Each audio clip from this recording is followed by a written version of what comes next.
Hello दोस्तों, तो कैसे हैं आप सब लोग। मैं हूं शोएब और उम्मीद करता हूं कि आप सभी खैरियत से होंगे और हमारी वीडियो एंजॉय कर रहे होंगे। आज हम मार्वल यूनिवर्स की 5वीं installment captain America the first avenger की कंप्लीट स्टोरी को एक्सप्लेन करने वाले हैं। आगे बढ़ने से पहले अगर आपको हमारी वीडियोस पसंद आ रही हैं तो लाइक और सब्सक्राइब बटन को दबाकर अपने प्यार का इजहार जरूर करें। तो चलें मूवी की कहानी की तरफ चलते हैं। मूवी के शुरू में हम देखते हैं कि आर्कटिक में बर्फ के नीचे एक बहुत बड़ा शिप देखा गया है। फिर हम कुछ लोगों को देखते हैं जो इस जहाज की तरफ आकर इन्वेस्टिगेट करने लगते हैं। उसके बाद एक स्पेशलिस्ट साइंटिस्ट की टीम आती है जो बर्फ को खोदकर इस शिप के अंदर जाती है। उन्हें इस जहाज में एक शील्ड मिलती है जो कि कैप्टन अमेरिका की शील्ड है। लेकिन ये शील्ड इस जहाज में कहां से आई और ये जहाज कहां से और कब आया, ये सब हमें आगे जाकर मूवी में पता चलेगा। अब सीन 1942 में शिफ्ट होता है और हम नॉर्वे का शहर ट्रांसबर्ग देखते हैं। ये वही शहर है जो हमने थोर मूवी के शुरू में भी देखा था। उसके बाद हम जर्मन जनरल जोहान को देखते हैं जो कि अपनी टीम के साथ कुछ ढूंढ रहा होता है। वो इस चीज को ढूंढते हुए एक चर्च में चले जाते हैं। उसे वो चीज नहीं मिलती तो वो वहाँ के पादरी से पूछता है। पादरी उसे वार्न करता है कि वो देवताओं की पावर है, तुम उसे नहीं ढूंढ सकते, ना सह सकते हो। लेकिन जोहान चर्च के अंदर खुफिया जगह ढूंढने लगता है जहाँ वो चीज हो सकती है। तो उसे एक बटन नजर आता है। उसे दबाने के बाद उसे एक बॉक्स मिलता है जिसमें वही पुरस्कार चीज होती है जिसे वो ढूंढ रहा था, और वो होता है टेसरक्ट, जिसे कॉस्मिक क्यूब भी कहते हैं। इस कॉस्मिक क्यूब की बहुत ज्यादा पावर्स होती हैं जिनके बारे में आपको आगे कहानी में पता चलेगा। यहाँ से सीन 1943 में शिफ्ट होता है जहाँ हम एक वीक से फौजी को देखते हैं जिसका नाम है स्टीव रॉजर्स। असल में ये फौज में भर्ती होने आया था लेकिन वो बहुत ही बीमार था। उसे सांस की प्रॉब्लम थी और हेल्थ इश्यूज थे जिसकी वजह से उसे आर्मी से रिजेक्ट कर दिया जाता है। उसने कई बार ट्राई की लेकिन हर बार उसे नाकामी का सामना करना पड़ता। वो आर्मी के अपने दोस्त बकी बांस को कहता है कि इतनी बार ट्राई कर चुका हूँ लेकिन मुझे सिलेक्ट ही नहीं किया जाता, क्या तुम मेरे लिए कुछ कर सकते हो। वो उसे कहता है कि आज फ्यूचर टेक्नोलॉजी एग्जीबिशन है, हमें वहाँ चलना होगा और इस बारे में भी कुछ करते हैं। वो एग्जीबिशन में जाते हैं जहाँ उनकी मुलाकात हार्वर्ड स्टार्क से होती है जो कि आयरन मैन यानी टोनी स्टार्क के डैड हैं। वो भी साइंटिस्ट हैं और अपने वक्त से बहुत आगे की सोच रखते हैं और अनोखी इन्वेंशंस करने में भी इनका नाम है। फिर वो वहाँ से आ जाते हैं। एक जगह पर स्टीव फौजियों की फोटोज देखता है। वो सोचता है कि एक दिन वो भी फौजी बनकर अपने मुल्क के लिए कुछ करेगा, लेकिन बकी उसे कहता है कि ये तुम्हारा सपना है, जो सपना ही रहेगा क्योंकि तुम बहुत वीक हो और बीमार भी। हम देख सकते हैं कि स्टीव तो बिल्कुल ही सिंगल पसली है। ये फौज में भर्ती हो गया तो गन भी नहीं उठा पाएगा। स्टीव बकी को कहता है कि मैं इस सेज के साथ भी मुल्क के लिए कुछ करना चाहता हूँ और जान तक कुर्बान करने का जज्बा रखता हूँ। इन दोनों की ये कन्वर्सेशन पीछे खड़े डॉक्टर इब्राहिम एरिक्सन सुन लेते हैं। स्टीव देखता है कि यहाँ फौज में भर्ती के फॉर्म भरे जा रहे हैं, इसलिए वो भी फॉर्म भरकर अपनी एक और ट्राई करता है। वहाँ एक ऑफिसर उसका फॉर्म देखता है और कहता है कि उसने फॉर्म में गलत इन्फॉर्मेशन लिखी है। उसने पहले भी कई बार ट्राई किया और रिजेक्ट हो चुका है। डॉक्टर एरिक्सन जो कि बहुत बड़े साइंटिस्ट हैं वो वहीं थे। वो खुद उसके पास आते हैं और पूछते हैं कि तुम कहाँ से हो। स्टीव झूठ बोलता है। स्टीव चाहता था कि किसी भी तरीका से वो बस आर्मी में भर्ती हो जाए।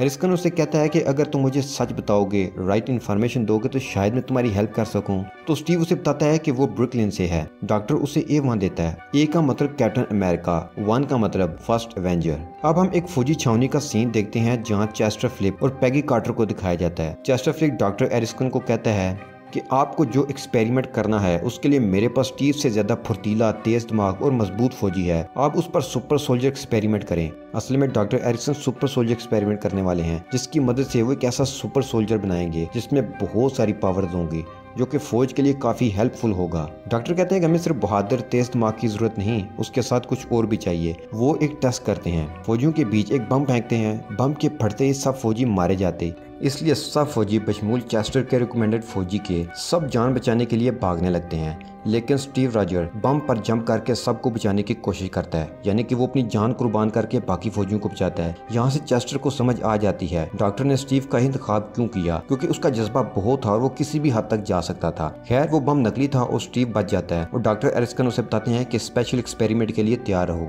अब सीन शिफ्ट होता है यूरोप में जहाँ रेड स्कल जोहान अपने एक साथी साइंटिस्ट की मदद से टेसरक्ट पर एक्सपेरिमेंट कर रहा होता है। वो टेसरक्ट की पावर को अपने खास मकसद के लिए यूज करना चाहता था। वो चाहता था कि वो उसकी पावर्स को यूज करते हुए अपने जहाजों को इतनी पावर दे कि उनके जहाज जब उड़े तो 5-6 दिन तक फ्लाई कर सकें और उनका फ्यूल खत्म ही ना हो। इससे वो ज्यादा टारगेट को निशाना बना सकेंगे और नाकाबिले शिकस्त हो जाएंगे। साइंटिस्ट एरेंजोला ऐसी मशीन बनाने में कामयाब हो जाते हैं जो टेस्ला की पावर को यूज कर सके। अब रेड स्केल की आर्मी बहुत ही मजबूत होने वाली थी जो कि दुनिया के लिए खतरा थी। अब स्टीव रॉजर्स पैगी के साथ ब्रुकलिन में आता है जहाँ वो मशीन है जिसकी मदद से उसे सुपर सोल्जर बनाया जाना था। ये मशीन हार्वर्ड स्टार्क ने बनाई थी और जो सीरम स्टीव की बॉडी में डाला जाना था वो डॉक्टर एरिस्कन ने बनाया था। एक्सपेरिमेंट शुरू किया जाता है। स्टीव को सीरम लगाकर मशीन में डाला जाता है। जब मशीन 70% तक जाती है तो वहाँ शॉर्ट सर्किट होने लगते हैं। ऐसा लगता है कि एक्सपेरिमेंट बिगड़ गया है और जल्द यहाँ आग लग जाएगी। स्टीव भी अंदर मारा जाएगा। वो एक्सपेरिमेंट रोकने वाले होते हैं लेकिन मशीन के अंदर से स्टीव चीखते हुए बोलता है कि एक्सपेरिमेंट ना रोकना,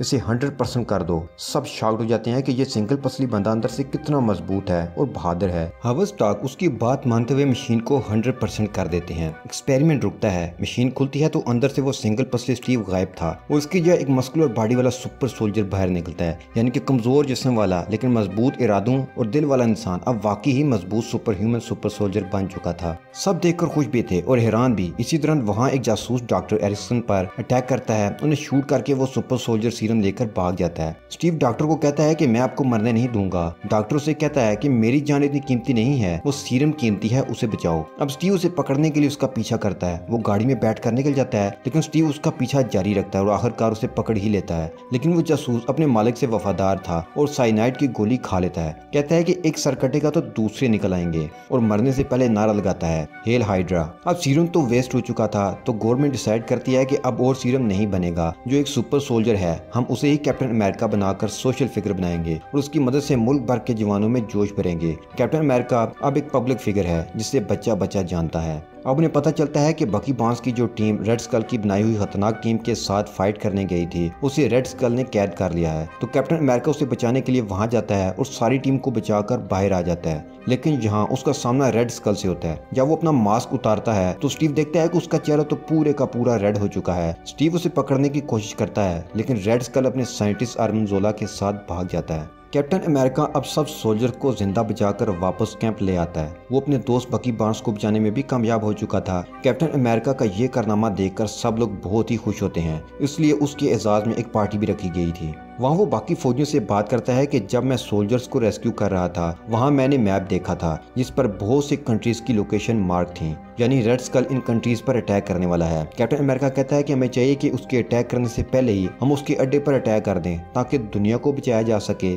उसने जिन सोल्जर्स को बचाया था वो उनको साथ मिलाकर एक टीम बनाता है ताकि वो इन जर्मन्स पर अटैक करके खत्म कर दें और दुनिया को बचा लें। अब वो हार्वर्ड स्टार्क के पास जाता है और उसे बताता है कि मैं मिशन पर जा रहा हूँ तो तुम्हारे पास बहुत से हथियार हैं जो दुनिया में और किसी के पास नहीं, तो क्या तुम मेरे लिए भी कुछ ऐसा बना सकते हो। तो वो उसे आर्मर देने की बात करता है लेकिन यहाँ स्टीव की नजर शील्ड पर पड़ती है जो कि अभी ब्लैंक है।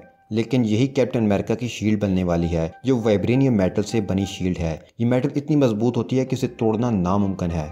अब कैप्टन अमेरिका रेड स्कल को क्रश करने का प्लान बनाता है और सबसे पहले वो उसके साइंटिस्ट को पकड़ने जाते हैं। वो एक ट्रेन में था तो कैप्टन अमेरिका किसी तरीके से अपनी टीम को उसके अंदर पहुंचाता है, लेकिन ट्रेन बहुत ही खतरनाक ट्रैक पर जा रही थी और अंदर रेड स्कल के सोल्जर्स भी थे, इसलिए उनसे बहुत टफ फाइट होती है जिसमें स्टीव यानी कैप्टन अमेरिका का दोस्त ट्रेन से नीचे खाई में गिर जाता है। कैप्टन अमेरिका एरेंजोला को पकड़ने में कामयाब हो जाता है और पकड़कर उसे बेस ले आता है। अब वो उसे सारी इन्फॉर्मेशन निकालने वाले थे। पूछताछ में उसे पता चलता है कि उन्होंने दुनिया के काफी ममालिक को तबाह करने का प्लान बनाया है, वहाँ बम गिराने का प्लान बना रहे थे। उनके पास टेस्ला की पावर थी इसलिए वो बहुत ताकतवर हो चुके थे, आम इंसान को उन्हें हराना नामुमकिन था। कैप्टन अमेरिका को जब ये बात पता चलती है तो वो अपनी टीम के साथ निकलता है ताकि रेड स्कल की बेस को, हाइड्रा बेस को तबाह किया जा सके। वो वहाँ पहुंचकर तबाही मचाना शुरू कर देता है। साथ में उसके साथी भी बहुत ही बहादुरी से लड़ते हैं। वो बेस को तबाह करते हैं तो ये देखकर रेड स्कल अपने मॉडर्न हवाई जहाज पर भागने वाला होता है। कैप्टन अमेरिका देख लेता है और उसे पकड़ने के लिए उसके पीछे जाता है। अपने दोस्त चैटर फ्लिप और पैगी के साथ कार में बैठकर उसका पीछा करता है और आखिरकार उसके जहाज तक पहुंच ही जाता है और उसके अंदर एंटर होने में कामयाब हो जाता है। अब देखते हैं कि वो उसे पकड़ पाता है या नहीं। दोनों के पास ही सुपर पावर्स हैं इसलिए उनकी फाइट बहुत ही इंटेंस होने वाली है। जब हीरो और विलन दोनों पावरफुल हों तभी फाइट का मजा भी आता है। कैप्टन अमेरिका उसको रोकने के लिए उससे लड़ने लगता है। दोनों के बीच बहुत ही जबरदस्त फाइट होती है जिसमें कैप्टन अमेरिका अपनी स्किल्स दिखाता है और पावर्स भी, लेकिन रेड स्कल काबू में नहीं आ रहा था। कैप्टन अमेरिका उस पर अपनी शील्ड फेंकता है जो उस मशीन से जा टकराती है जो कॉस्मिक क्यूब को पावर सोर्स के तौर पर यूज कर रही थी। क्यूब उसके अंदर से बाहर आ जाता है। रेड स्कल उसे उठा लेता है लेकिन उसकी पावर इतनी ज्यादा थी कि वो उसे सह नहीं पाता और इवेपोरेट होकर किसी और दुनिया में चला जाता है। कैप्टन अमेरिका देखता है कि इस प्लेन में काफ़ी ज़्यादा मिसाइल्स हैं जो कि अमेरिका के मुख्तलिफ सिटीज़ पर अटैक करने के लिए मौजूद हैं।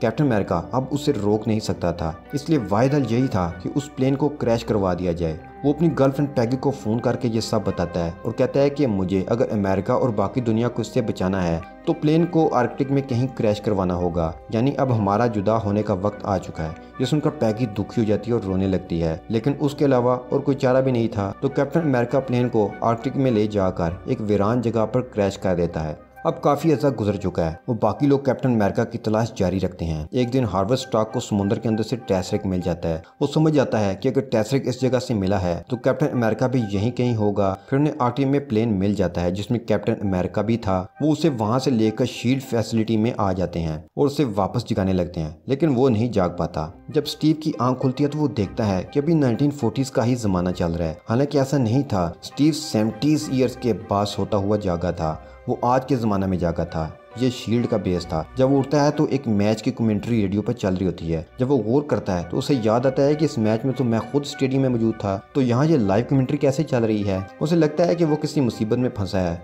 तो वो भागने लगता है। वो फैसिलिटी से निकलकर टाइम्स स्क्वायर में पहुंच जाता है, जहां वो बिल्कुल ही मॉडर्न दुनिया को देखता है। ये देखकर वो परेशान हो जाता है। अब यहाँ निक फ्यूरी आता है। हाँ जी, वही शील्ड वाले अंकल जो सारे सुपर हीरोज को मिलाकर टीम बना रहे हैं। निक फ्यूरी से बताता है कि तुम 70 साल तक सोए रहे और अभी भी जागे हो, तुम्हें शाग ना पहुंचे, इसलिए हमने इस जगह का नक्शा 40s का ही रखा था, लेकिन तुम काफी होशियार हो, फौरन ही तुम समझ गए। उसके बाद यहाँ ये मूवी खत्म हो जाती है। पोस्ट क्रेडिट सीन में हम देखते हैं कि निक फ्यूरी कैप्टन अमेरिका के पास आता है और उसे कहता है कि मेरे पास तुम्हारे लिए एक मिशन है, और यहीं पर अब ये मूवी मुकम्मल तौर पर खत्म हो जाती है। तो दोस्तों, अब शील्ड में आयरन मैन, हल्क, थोर, कैप्टन अमेरिका और 2 और सुपर हीरोज शामिल हो चुके हैं। एवेंजर्स में ये सब स्पेस से आए एक खतरे से दुनिया को बचाने वाले हैं, जो कि हम नेक्स्ट पार्ट एवेंजर्स में देखेंगे। नेक्स्ट पार्ट देखने के लिए चैनल को सब्सक्राइब कर लें ताकि जैसे ही वीडियो अपलोड हो आपको नोटिफिकेशन मिल जाए। Thanks for watching this video. Good bye.